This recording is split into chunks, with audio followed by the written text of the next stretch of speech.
Hello everyone, मैं अंजलि शर्मा आज आपकी क्लास लेने जा रही हूँ एसएससी सीजीएल जो मेन है टीयर 2 का, वो मैथ सब्जेक्ट की। इसमें मैं आज वो क्वेश्चन चूज़ करूँगी जो कि आपके एग्ज़ाम में आए हुए हैं। जो आजकल एग्ज़ाम चल रहे हैं एसएससी सीजीएल के टीयर 2 के, तो उसमें ये एग्ज़ाम में क्वेश्चंस आए हुए हैं।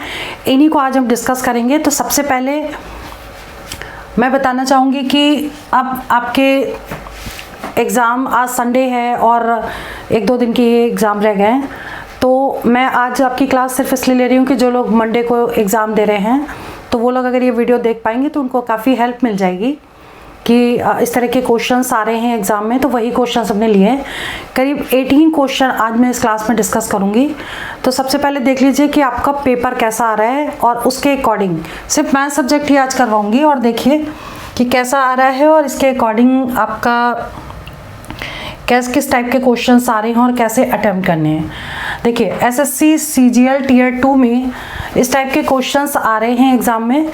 तो ये हैं 1 से 2, फिर ये पूरे क्वेश्चंस हैं इस टाइप के, और सभी क्वेश्चंस को मैं आज इस क्लास में डिस्कस करूँगी। तो 8, 9, 10, 11 के बाद 12, 13 ये सारे क्वेश्चंस हैं। इसके बाद फिर आगे 18 तक मैंने इसमें पूरे क्वेश्चंस किए हैं। ठीक है, यहाँ तक क्वेश्चंस है जिसमें मैंने हिंदी और इंग्लिश दोनों मीडियम में इसको लिया है। तो अभी मैं स्टार्ट करने जा रही हूँ कि क्वेश्चन नंबर 1। क्वेश्चन नंबर जो 1 है वो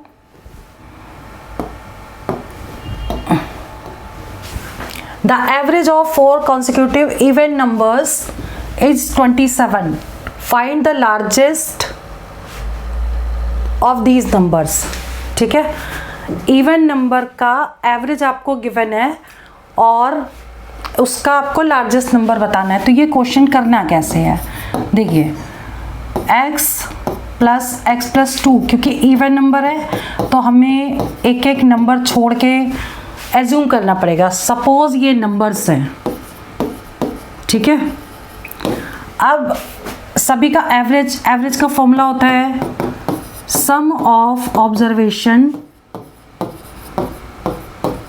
मैं पूरा लिख के करवा रही हूँ क्योंकि अगर फॉर्मूले नहीं भी याद है तो ऐसे अगर वीडियो देखेंगे तो ये चीज़ें क्लियर हो जाएंगी।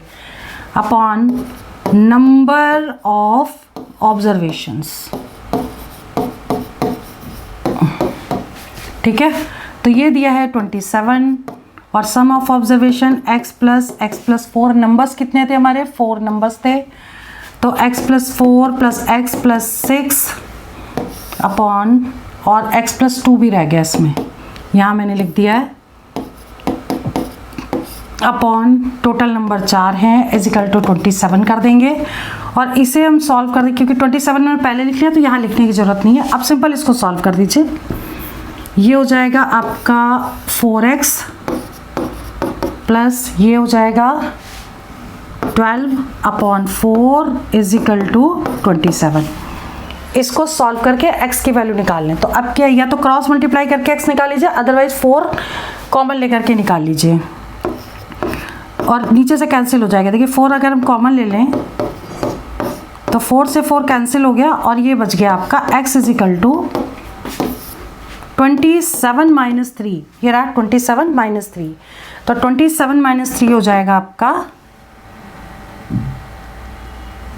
24। x आ गया 24, ठीक है। अब आपको बताना था लार्जेस्ट नंबर क्या है, बड़ी संख्या। तो पहला अगर ये x निकला है 24 तो सबसे बड़ी संख्या ये है, यानी x + 24 + 6 हो गया। x + 6 का मतलब 24 + 6 यानी कि 30। तो इसमें आप आंसर क्या टिक कर देंगे? 30 आपका आंसर है, ठीक है। मैं क्वेश्चन सॉल्व करके पूरा इसलिए बता रही हूँ कि जो लोग ये फर्स्ट टाइम क्वेश्चन कर रहे हैं उनको पूरी तरीके से समझ में आ जाए। अदरवाइज रिवीजन के मोड से तो आप डायरेक्ट इसको ओरल भी कर सकते हैं, ठीक है। इसके बाद नेक्स्ट क्वेश्चन है कि the average weight of 10 man in a boat increased by 1.8 kg। मतलब एक नाव में 10 लोग हैं और 1.8 kg वेट इंक्रीज हो जाता है जब इंक्रीज होता है जब एक बंदा रिप्लेस हो जाए 53 kg का, ठीक है। अ boat increase by 1.8 kg when one of crew whose weight 53 kg is replaced by a new man, ठीक है। तो इस तरीके क्वेश्चन में एक चीज़ हमेशा ध्यान रखिएगा कि अगर यहाँ पे इंक्रीज हो जाता है तो क्वेश्चन में डिक्रीज भी आ सकता है, ठीक है। तो आपको ये क्वेश्चन करना कैसे कि देखिए, सबसे पहले अगर ये चीज़ इंक्रीज हो रही है तो पहले हम इंक्रीज वेट निकाल लेंगे, बढ़ा हुआ वेट। इंक्रीज वेट कितना हो जाएगा 1.8 इंटू 10, क्योंकि टोटल क्या होता है, सम होता है, sum is equal to average into number of operation, ठीक है। एवरेज को नंबर ऑफ ऑपरेशन से इंटू कर देंगे तो टोटल सम निकल आएगा। तो एवरेज आपका कितना पड़ रहा है 1.8 kg और 10 लोग हैं यानी 18 kg वेट इंक्रीज हो गया। और अगर ये चीज़ इंक्रीज हुई है तो जिससे ये रिप्लेस हुआ है तो 53 में प्लस कर देंगे 18, ये आपका आ जाएगा 71 kg वेट था न्यूमैन का। अगर यहाँ पे क्वेश्चन दिया होता इंक्रीज की जगह डिक्रीज तो यहाँ पर हम माइनस कर देते 53 में से 18 को, तो आपका आंसर आ जाता है। तो क्वेश्चन अगर इंक्रीज वाला आया है तो क्वेश्चन आपका डिक्रीज वाला भी आ सकता है, ठीक है। नेक्स्ट क्वेश्चन है, a motorist travels to a place 150 kilometre away at an average speed of 50 kilometre per hour and returns at 30 kilometre per our.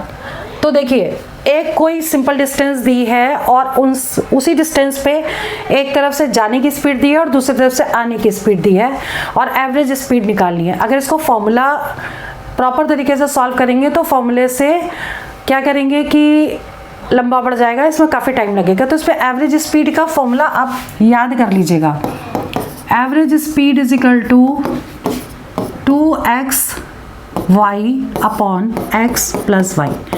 ये तभी कंडीशन में लगाना है जब डिस्टेंस दी है और एक तरफ की डिस्टेंस जाने की और एक तरफ की आने की दी है, उसी कंडीशन में लगेगा।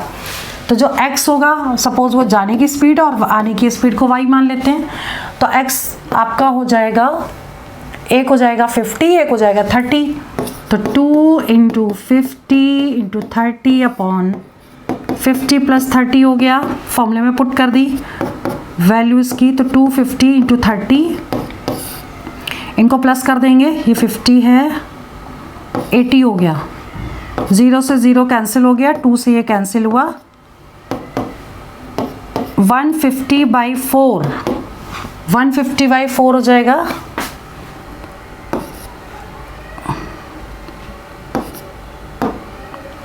37.5 आ रहा है, ठीक है। तो ये आंसर हमारा करेक्ट है 37.5। ये फॉर्मूला तभी लगाएंगे जब आने और जाने की स्पीड आपकी गिवन हो और एवरेज स्पीड निकालनी है, ठीक है। कंडीशंस भी हमें साथ साथ याद करनी पड़ेंगी। इसके बाद ये वाला जो क्वेश्चन है, question number 4, find the length of the longest pole that can be placed in a room. अब देखिए, इसमें क्या है कि क्यूबॉइड शेप में रूम होगा,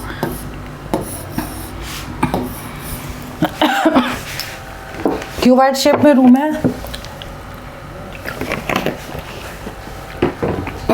जिसकी लेंथ, ब्रेथ और हाइट दे रखी है। तो लेंथ हो गई 12 मीटर, ब्रेथ हो गई 8 मीटर और हाइट हो गई 9 मीटर। तो इस रूम में लॉन्गेस्ट पोल जो होगा वो डायगोनल होगा, हमेशा ध्यान रखिए।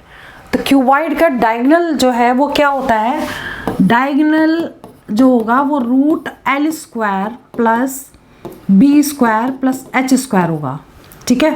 और यही जो डायगोनल है वो लॉन्गेस्ट पोल की लेंथ होगी। तो length of longest pole,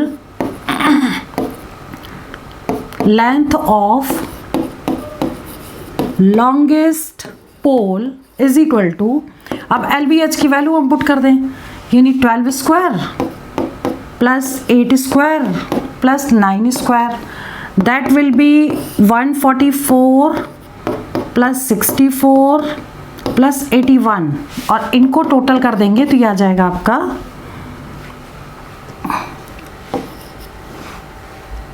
4 4 8 8 9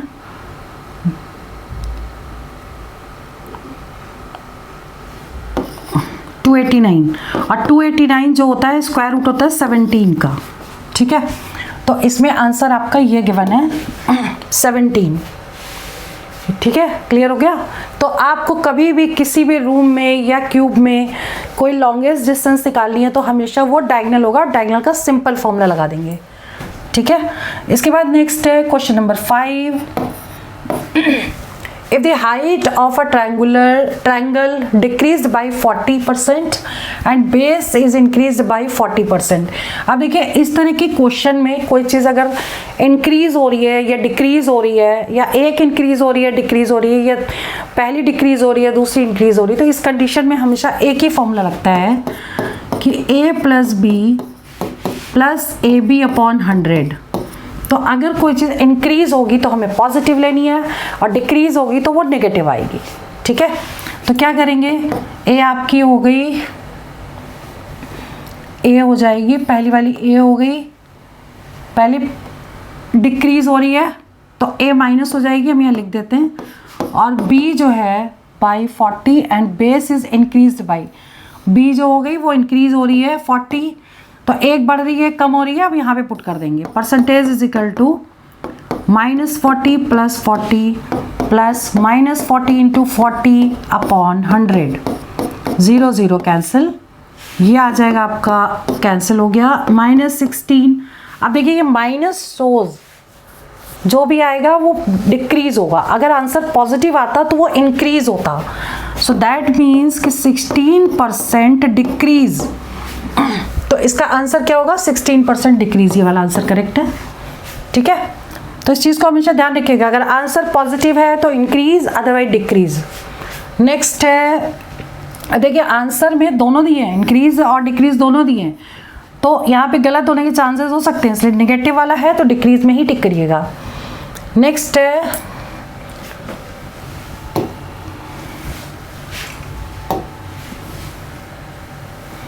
the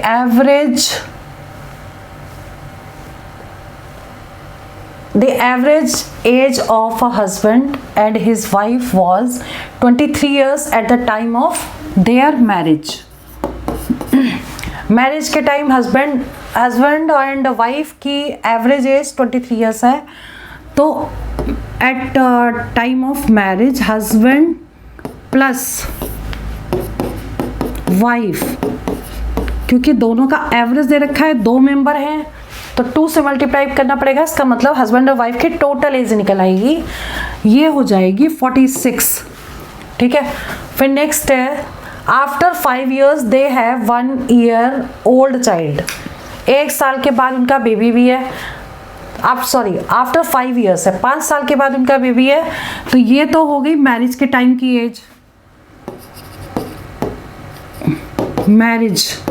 अब आफ्टर, यहाँ मैं लिख देती हूँ, आफ्टर 5 years हस्बैंड और वाइफ की एज 46 प्लस 10 कर देंगे। 10 क्यों किया, क्योंकि 5 साल के बाद दोनों की 5-5 साल एज बढ़ेगी, अब यहाँ पर भी मिस्टेक हो सकती है। ठीक है, तो जितने मेंबर्स होंगे उतनी एज सभी में ऐड होगी, तो यहाँ पे 2 मेंबर्स हैं तो 5 + 5 10 हो गए। ठीक है, तो ये हो गए आपके 56 हो गई 5 साल के बाद हस्बैंड और वाइफ की एज। तो अब 1 साल का बेबी भी है तो 1 year old चाइल्ड हो गया,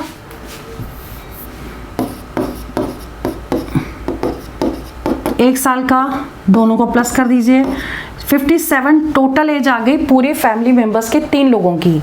अब इसका एवरेज आपको निकालना है, तो एवरेज क्या निकलेगा, टोटल में 3 से डिवाइड करेंगे, क्यों, क्योंकि टोटल मेंबर्स 3 हैं।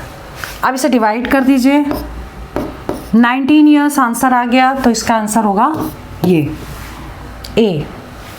इसके बाद नेक्स्ट है क्वेश्चन नंबर 7, बार वाला क्वेश्चन भी आया हुआ है, इसको आप देख लीजिए, अगर ये आया है तो दूसरा भी आ सकता है। तो बार के केस में एक चीज़ हमेशा ध्यान रखिए कि 0.2 2 4 है सपोज, इस पे बार लगाए तो जितनी डिजिट पे बार होगा उतने 9 नीचे आ जाएंगे। ठीक है, डेसिमल के बाद अगर कोई वैल्यू रिपीट करती जा रही है, बार बार आए तो उसके ऊपर बार लगता है और इतने 9 नीचे आ जाते हैं। अब जैसे कि 0.7 पे बार होता तो हम क्या लिखते हैं इसको 7/9, क्योंकि एक ही डिजिट पे बार है। यही कंडीशन यहाँ अप्लाई होगी। अब ये देख लीजिए कैसे करेंगे। क्वेश्चन नंबर 7 है, देखिए मैं तो इसको ना ओरल कर सकती हूँ। कैसे कि सिंपल देखो, पॉइंट के बाद एक डिजिट, फिर एक, फिर एक, फिर एक। डेसिमल के बाद एक डिजिट है, इसका मतलब एक ही 9 नीचे आएगा। लेकिन मैं समझा रही हूँ इसलिए लिख देती हूँ, एक बार आप लोग देख लीजिएगा। वैसे क्वेश्चन ओरल हो जाएगा। 2/9, 3/9, 4/9, 9/9 और 39/99। जितनी जितने डिजिट पे बार लगा था वो उतने 9 हमने नीचे ले लिया। ठीक है, अब क्या करना है कि इसमें देखिए यहाँ इसको कैंसिल कर दिया, 1 आ गया और इनको सबको ऐड कर दें। अगर एलसीएम ले लें तो 9 एलसीएम नीचे आ जाएगा और ऊपर क्या आएगा 7 8 9, तो 9/9 यानी कि 1 हो गया और ये वाला एक 1 था। अब प्लस इसको कट कर दें 13/33, तो 1 + 1 कितना हुआ 2, 13/33 ये आपका आंसर हो गया। तो 2 13/33 सी आंसर आपका करेक्ट है। क्लियर। अब इसके बाद नेक्स्ट क्वेश्चन है, इन measuring the sides of a rectangle one side is taken 5% in excess and other 4% in deficit। ये भी क्वेश्चन वैसे ही होगा कि एक चीज बढ़ भी रही है, एक कम हो रही है। ठीक है, तो वही formula same, percentage a + b + AB/100 और बढ़ा क्या है इसमें, एक साइड इंक्रीज हुई है 5%, तो a हो गया पॉजिटिव और b डेफिसिट यानी कि कम हुई है तो 4 हो गया। यहाँ वैल्यू पुट कर देंगे 5 + 4 डेफिसिट हुआ है, माइनस लेना है तो यहाँ पे हो जाएगा -4 + 5 × -4/100 दैट विल बी 1। अब ये देखिए ये कैंसिल हो जाएगा और कैंसिल अगर हम ना करना चाहें तो उसको सिंपल मल्टीप्लाई कर दीजिए। नीचे अगर 100 है और 0 0 नहीं कैंसिल होते तो सिंपल मल्टीप्लाई कर दीजिए, तो क्या आ जाएगा 5 4 = 20/100, तो 0 से 0 कैंसिल हो गया, दैट मीन्स ये आ गया 1 - 0.2, 0.2। और इसको सॉल्व कर लेंगे तो आ जाएगा 0.8, तो 0.8% आंसर करेक्ट है, that means A answer correct है। क्लियर। ये फॉर्मूला कई जगह यूज हो सकता है, ट्रायंगल में, स्क्वायर में, रेक्टेंगल में और सर्कल में भी यूज हो जाता है। क्लियर। तो आगे नेक्स्ट है 9th क्वेश्चन का आंसर कैसे निकालेंगे। A room 5 meter 44 centimeter long and 3 meter 74 centimeter broad is to be paved with square tiles। ठीक है, और टाइल्स की निकालने कितने टाइल्स यूज होंगे इसमें। तो इस तरह के क्वेश्चन में वैसे अगर टाइल की लेंथ दी जाती तो हम क्या करते कि एरिया ऑफ फ्लोर निकालते, एरिया 1 टाइल से उसको डिवाइड कर देते तो नंबर ऑफ टाइल्स आ जाते। बट इस केस में आपको लेंथ नहीं दी है टाइल की, तो ऐसे क्वेश्चन में क्या करेंगे कि HCF निकाल लेंगे। ठीक है, तो ये है आपका लेंथ हो गई 5 मीटर 44 सेंटीमीटर और जो ब्रेथ दी है वो है 3 मीटर 74 सेंटीमीटर। इनको सबको पहले सेंटीमीटर में कन्वर्ट करेंगे तो 544 सेंटीमीटर और जो ब्रेथ हो जाएगी वो 374 सेंटीमीटर। ठीक है, अब क्या करेंगे इसमें HCF निकाल लें। HCF ऑफ 544 एंड 374 कैसे निकालेंगे, 544 374 ऐसे। ठीक है, सारी डिजिट एक ही नंबर से कैंसिल होनी चाहिए तो पहले 2 से कट कर देते हैं।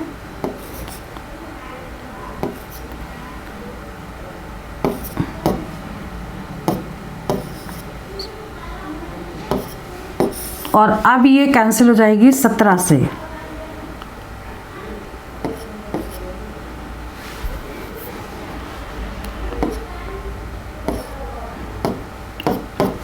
ठीक है, अब ये किसी से कैंसिल नहीं होगी। क्लियर? तो अब आपको क्या करना है इसमें, जब ये कैंसिल नहीं होगी तो हम इनको मल्टीप्लाई कर देंगे, तो यही हो जाएगी साइड। तो 2 × 17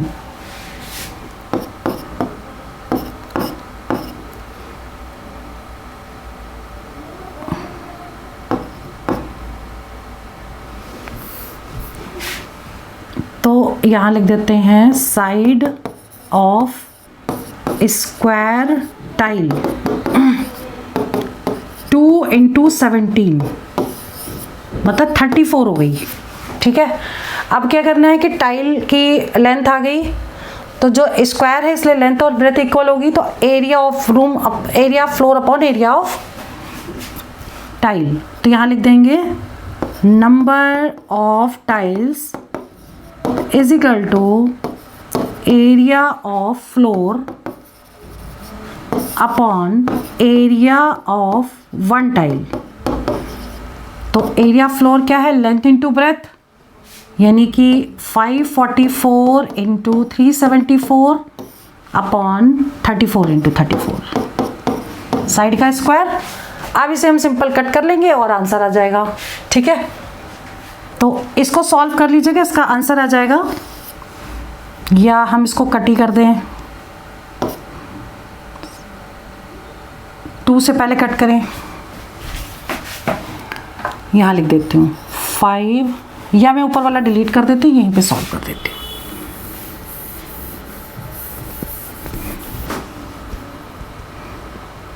फाइव 44 × 374 अपॉन 34 × 34। अब सबसे पहले ये कट कर दें हम 2 से। ठीक है, जब हम इसको 2 से कट करेंगे तो हमारी वैल्यू आ जाएगी 17।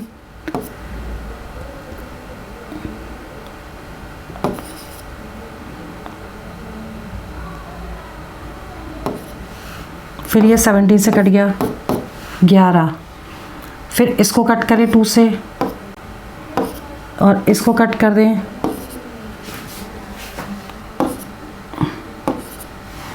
फिर अब ये 17 से कट कर दें,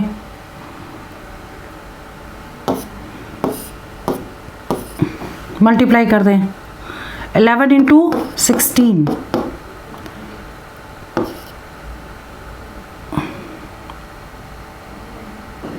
176 आंसर आ गया। इसके ऑप्शन मैंने लिखे नहीं है, लेकिन मैं असाइनमेंट में देख लेती हूँ कि इसका आंसर क्या आ रहा है।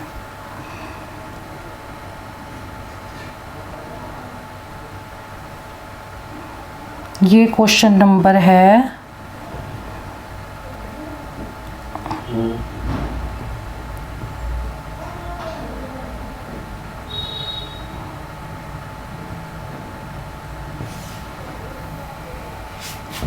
इसमें आंसर 1 मिनट,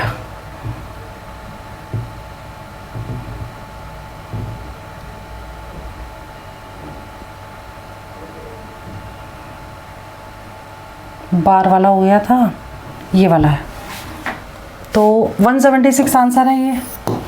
ठीक है, तो वो आंसर हमारा करेक्ट हो गया 176 वाला। इसके बाद नेक्स्ट है, यहाँ तक हो गया था। ठीक है, 176 आंसर आ गया। इसके बाद है नेक्स्ट, ये वाला क्वेश्चन है, क्वेश्चन नंबर 10। ये एक्सप्रेशन दिया है, इक्वेशन दी है, और इसमें आपको x की वैल्यू बतानी है। ठीक है, तो देखिए अगर हम इसको a मान लें तो ये a² हो गया, ये b² हो गया, ये 2ab के इक्विवेलेंट होना चाहिए, क्योंकि यहाँ दिया है पूर्ण वर्ग होना चाहिए, कि यानी कंप्लीटली स्क्वायर में कन्वर्ट हो। ठीक है, तो अब अगर हम इसको a मान लेते, 11.98 को सपोज a माने और 0.02 को b माने, तो ये हो जाएगा आपका 98। मैं इक्वेशन नंबर उतार लेती हूँ,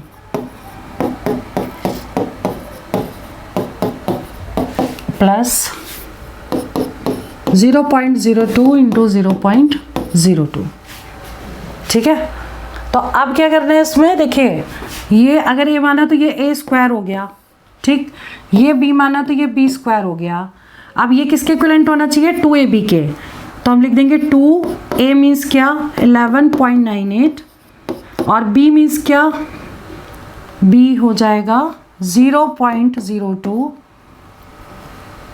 a 2ab is equal to 11.98 into x, ये 2ab इज इक्वल टू इसके, अब ये देखिए ये पूरा पूरा इससे कैंसिल हो गया और x की वैल्यू आ गई 0.04, ठीक है।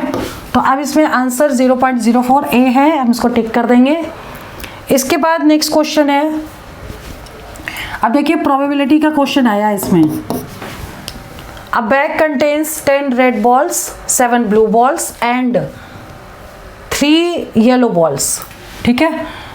तो अभी हम इसको लिख देंगे, रेड बॉल्स हैं आपकी 10, ब्लू बॉल्स हैं 7 और येलो बॉल्स हैं 3, ठीक। आपको बताना है कि find the probability of getting 1 red ball. Red ball की प्रोबेबिलिटी, एक रेड बॉल की प्रोबेबिलिटी बतानी है आपको, क्या होगी, क्लियर। अब ऐसे क्वेश्चन कैसे करते हैं, रेड बॉल कितनी है टोटल, 10 है, ठीक, तो प्रोबेबिलिटी कैसे निकालते थे, 10 टोटल ये और अपॉन टोटल बॉल्स, यानी कि 10 प्लस 7 प्लस 3, तो कितना हो जाएगा 10 अपॉन 20 यानी 1/2, 1/2 आंसर आ गया। 1/2 का मतलब ए वाला करेक्ट है, ये वाला करेक्ट है, ठीक है। अगर आपको रेड की जगह निकालनी होती ब्लू बॉल तो क्या होता है 7/20, जो बॉल निकालनी होती है उसको ऊपर लेते और बाकी टोटल नंबर से डिवाइड कर देते, ठीक है। इसके बाद नेक्स्ट क्वेश्चन है 12th। There are 3 points A, B and C.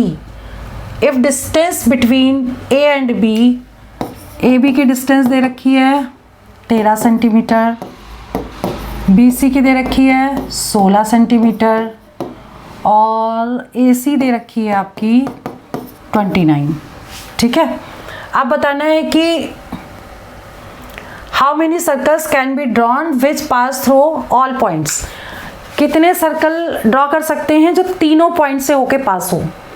अब देखिए एक चीज़ इसमें हमेशा ध्यान रखिएगा, अगर ये कोई एक ट्रायंगल बनता, कैसे भी करके कोई भी ट्रायंगल बनता, तो ऐसे क्वेश्चन का आंसर हमेशा एक आता है, क्योंकि तीनों पॉइंट से होकर केवल एक ही सर्कल ड्रॉ किया जा सकता है, ठीक है। तो अब हमें सबसे पहले देखना है कि ये ट्रायंगल बनेगा कि नहीं बनेगा, और ट्रायंगल चेक करने की प्रॉपर्टी क्या होती है, sum of smallest two side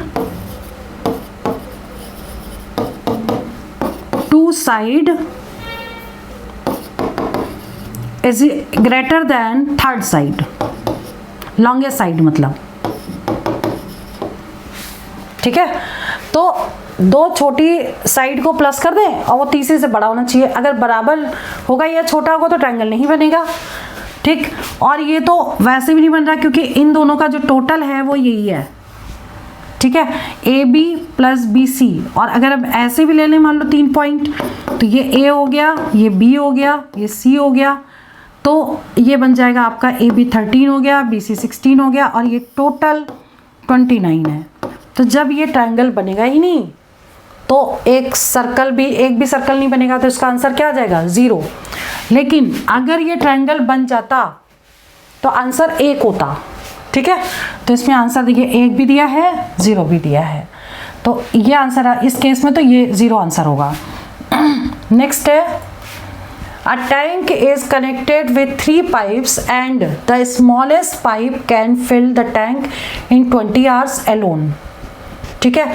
3 pipe से इसको कनेक्ट कर दिया टैंक को, और स्मॉलेस्ट जो पाइप है वो उसको अकेले 20 घंटे में भरता है, और जो तीनों के डायमीटर दे रखे हैं, तो डायमीटर क्या दिए हैं 2 centimetre, 3 centimetre, 4 centimetre, and amount of flowing water by each pipe कितना है, proportional to square of its diameter.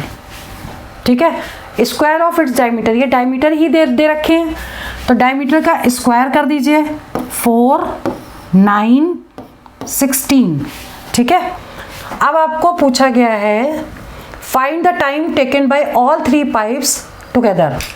तो आप इस केस में क्या करेंगे, 4, ये पाइप सबसे छोटा पाइप कौन सा होगा जिसका डायमीटर कम होगा, डायमीटर कम है 2 का, तो ये 4 डिस्टेंस लेंगे। ये अकेले कितने में बढ़ता है, 20 घंटे में, तो इंटू 20 कर देंगे और अपॉन टोटल कर देंगे इसका 16 + 9 + 4, 16 + 9 + 4, तो ये हो जाएगा आपका 4 × 20/29, यानी 80/29 आपका आंसर करेक्ट होगा।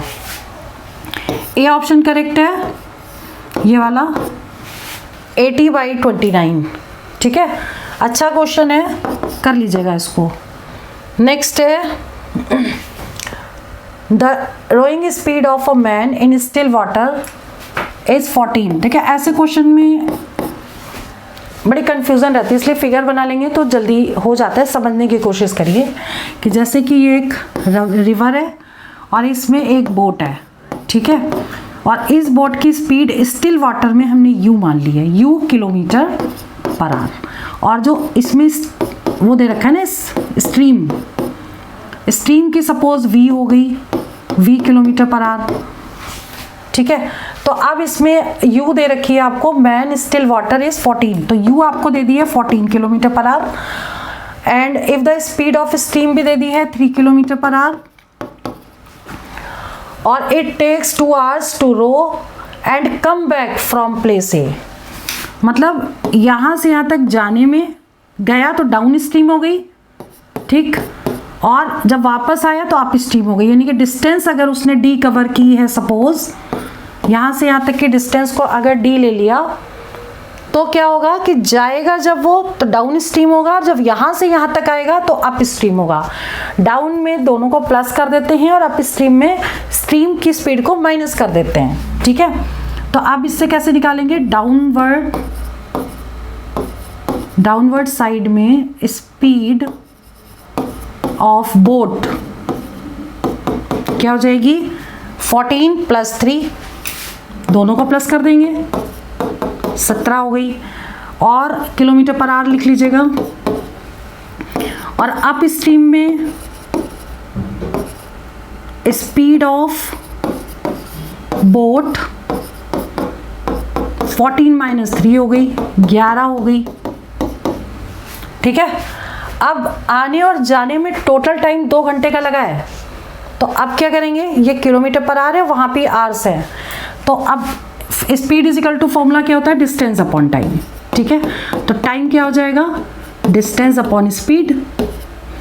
तो जाने का टाइम निकाल लिया, यहाँ से यहाँ तक जाने में तो डिस्टेंस हो गई d और स्पीड हो गई 17, और आने का डिस्टेंस d और स्पीड हो गई 11, टोटल टाइम कितना लगा, 2 घंटे।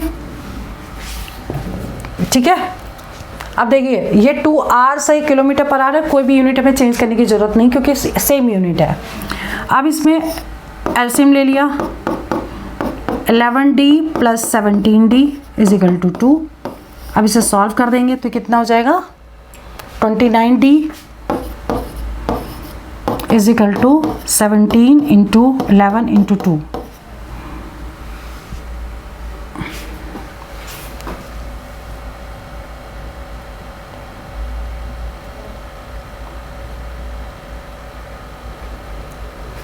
ये 28 होगा, यहाँ पे मिस्टेक हुई है, 28 हो जाएगा, 7 + 1 8, 28d, तो d = हो जाएगा 17 × 11 × 2/28। ठीक है, अब इसे कट कर दें, कैंसिल तो हो नहीं रहा, डेसिमल में आंसर आएगा। अभी ये डिवाइड नहीं हो रहा है, ये आ गया आपका 187/14। 187/14 मीन्स, अब इसको डिवाइड करके देख लें, शायद ए आंसर और सी भी हो सकता है।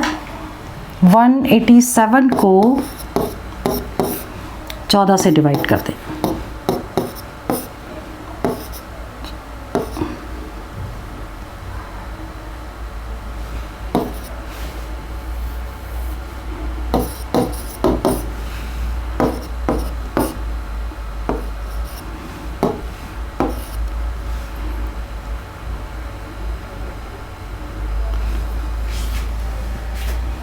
अब ये फिर से 3 बार चला जाएगा, इसका मतलब नियर अबाउट आंसर ये आ रहा है, तो हम सी को ही टिक कर दें। 13.3 तक तो आ ही गया, तो 13.35 भी आ जाएगा आगे। ठीक है, तो ये वाला क्वेश्चन हो गया। इसमें सिर्फ अगर ये फिगर आप बना लेंगे तो आपका क्वेश्चन कभी गलत नहीं होगा। बस हमें सिंपल एक ही फॉर्मूला यूज करना है, speed is equal to distance upon time, और जो भी चीजें दी हैं उसको हम डायरेक्ट कर देंगे, सॉल्व कर देंगे इसको। नेक्स्ट क्वेश्चन है क्वेश्चन नंबर 15। क्वेश्चन नंबर 15 में a maximum size spherical ball is present inside a cube of side 14 centimetre, then volume of spherical ball. सबसे इंपॉर्टेंट क्वेश्चन है ये, और आज जो क्वेश्चन मैं डिस्कस कर रही हूँ सारे एग्जाम में आए हुए हैं, जो भी आजकल में जो एग्जाम्स चल रहे हैं एसएससी टीयर 2 के मैथ सब्जेक्ट के लिए।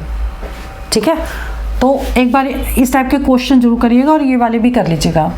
अब इस क्वेश्चन में क्या है, एक क्यूब है। क्यूब मीन्स क्या, जिसकी तीनों साइड इक्वल हो।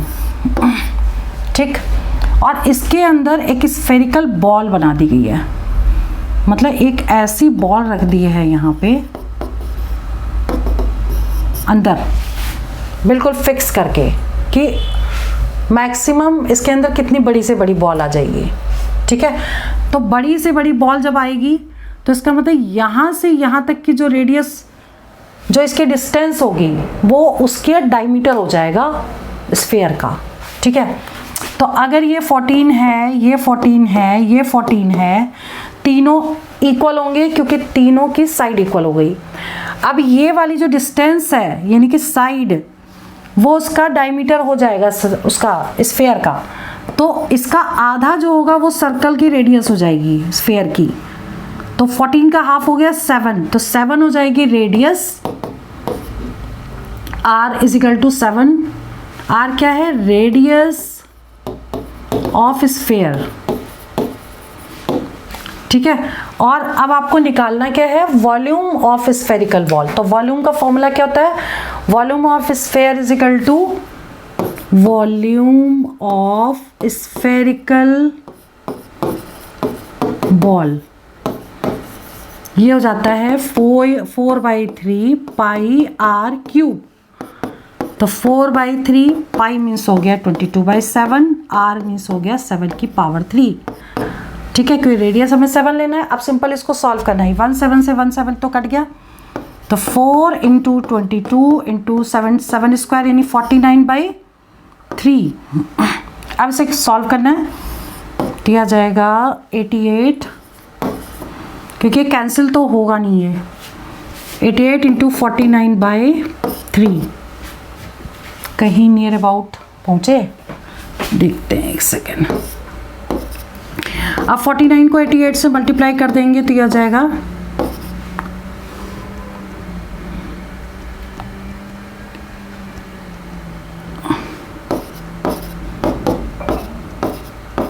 टोटल कर दें 2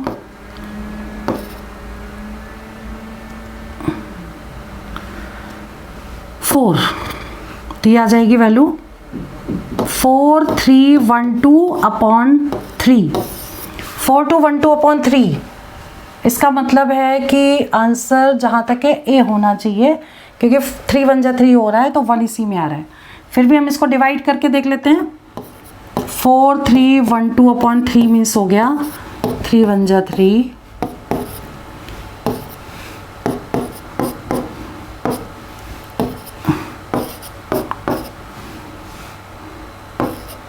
हाँ ये आंसर आ गया ना।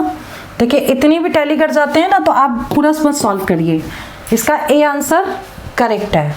पहले भी 1-2 पॉइंट अगर मिल जाते हैं सिमिलर और कहीं पे ना दिया तो उसको डायरेक्ट टिक कर सकते हैं। तो ये वाला भी निकल गया। अब इसके बाद है आपका question 16। there are two numbers whose HCF is 20. If their product of two numbers is 6000, then how many pairs of numbers are there? अब देखिए इस टाइप के क्वेश्चन में क्या वो फॉर्मूला लगता है ना, first number into second number is equal to HCF into LCM।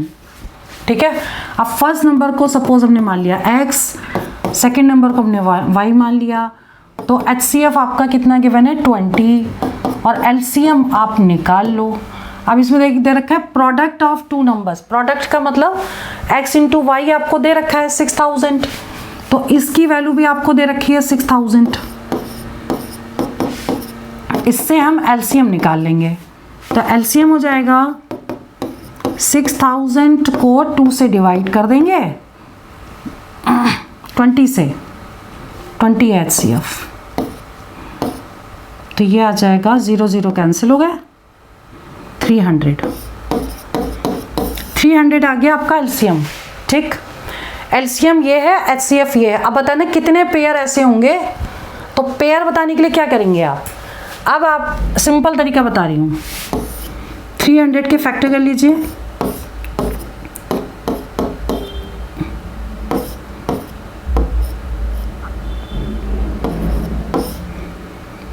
फिर ये कट जाएगा 3 से, 5 से, फैक्टर हो गए। ऐसे ही जो HCF दिया है तो LCM के फैक्टर हो गए। अब जो HCF दिया है 20, उसके भी फैक्टर कर लें,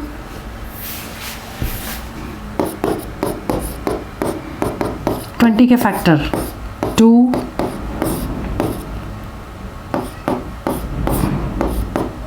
ठीक।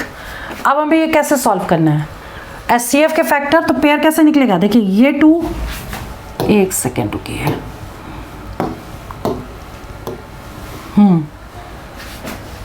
ये वाला 2 इस 2 से कैंसिल, ये 2 यहाँ से कैंसिल, ये 5 यहाँ से कैंसिल, बचा क्या 5 इंटू 3, 5 इंटू 3 मीन्स क्या हो गया 15।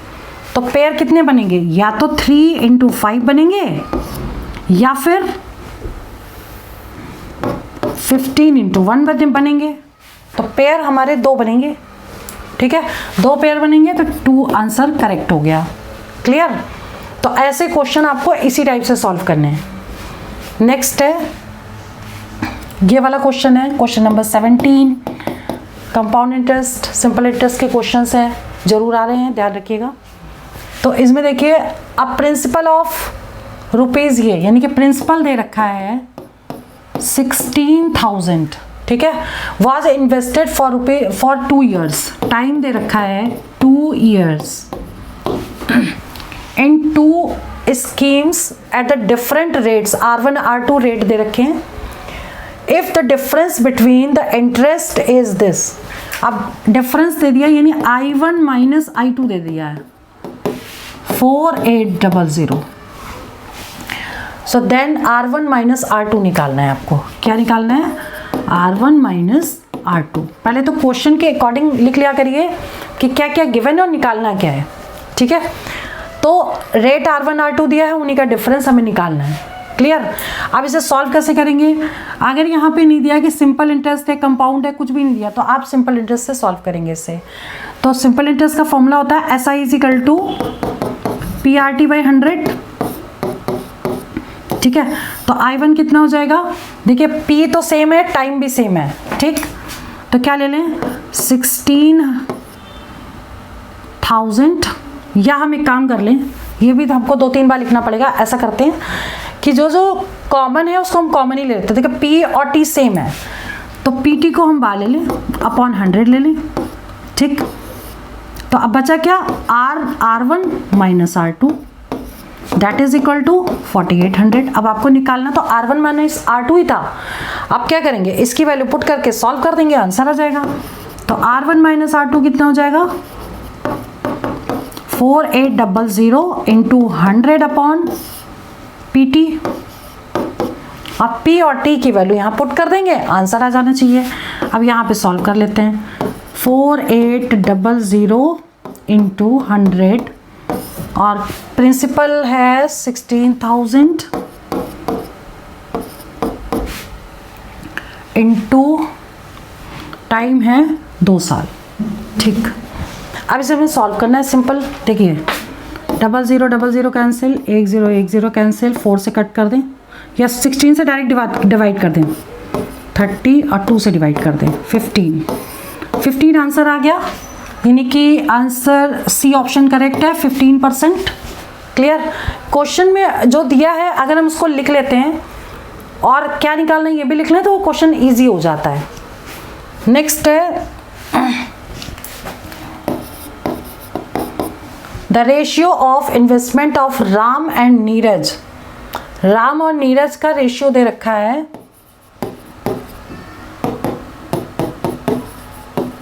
नीरज, ये दे रखा है x इंटू वाई। ठीक है, और उनके टाइम पीरियड दे रखा है 3:4। 3:4 टाइम के लिए उन्होंने स्कीम में पैसा लगाया। अब प्रॉफिट वाज डिस्ट्रीब्यूटेड 15:4 में, तो हम वही फॉर्मूला लगाएंगे जैसे पार्टनरशिप में लगाते हैं ना कि capital amount of A upon capital amount of B is equal to A's profit upon B's profit. ठीक है, तो कैपिटल अमाउंट जैसे मान लिया ये इसका x है, इसका y है, इसकी जो टाइम पीरियड दिया है वो है 3 और इसका जो टाइम पीरियड दिया है 4, या हम यहाँ पे लिख लें ऐसे 3/4 और प्रॉफिट दे रखा है 15/24। ठीक है, अब इसे हम सॉल्व कर दे तो x अपॉन वाई आ जाएगा आपका 15/24 इंटू ये रेसिप्रोकल हो जाएगा क्योंकि अपॉन में चला जाएगा तो 4/3 हो जाएगा। यहाँ 3/4 है, इससे जब डिवाइड होगा इधर तो ये 3/4 हो जाएगा। अब इसे कट कर दें,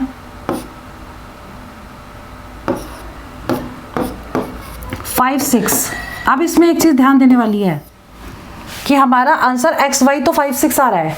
अब यहाँ पे 5, 6 भी दे रखा है और 6, 5 भी दे रखा है। 5, 6 और 6, 5 दोनों दे रखे हैं, लेकिन आंसर करेक्ट कौन सा होगा? अब देखिए क्वेश्चन में बहुत ध्यान से पढ़ना पड़ेगा कि राम और नीरज, राम पहले दिया नीरज बाद में, और जो पूछा गया है वो नीरज और राम पूछा गया है, उल्टा पूछा गया है। तो कई बार हम आंसर सही निकालने के बाद भी आंसर गलत टिक कर देते हैं। तो इस केस में यहाँ पर हमने जो निकाला है वो राम और नीरज निकाला है, पूछा गया नीरज और राम, तो नीरज राम का आंसर क्या जाएगा 6:5। तो 6:5 यानी कि ए आंसर इसका करेक्ट है और ये क्वेश्चन सॉल्व हो गया। ठीक है, तो आज जो मैंने क्वेश्चन आपको सॉल्व किए वो एग्जाम में आए हुए हैं और इस टाइप के ही क्वेश्चन एग्जाम में आ रहे हैं, तो इनकी प्रैक्टिस आप कर लीजिए अच्छे से। और ये वीडियो बनाने का मेरा एक ही पर्पस था कि आपको ये आइडिया लग जाए कि मैथ्स के क्वेश्चन किस टाइप के आ रहे हैं। बहुत टफ पेपर नहीं आ रहा है, थोड़ा भी अगर बेसिक फंडे क्लियर होंगे तो आप क्वेश्चन ईजिली निकाल सकते हैं, कोई प्रॉब्लम नहीं आएगी। तो कोशिश करूँगी कि मैं शाम तक एक वीडियो और आपकी एक क्लास और ले लूँ। तो आज की क्लास में इतना सफिशेंट है, बाकी रिवीजन करिए और all the best for exam, for your selection, all the best. जय हिंद, जय भारत।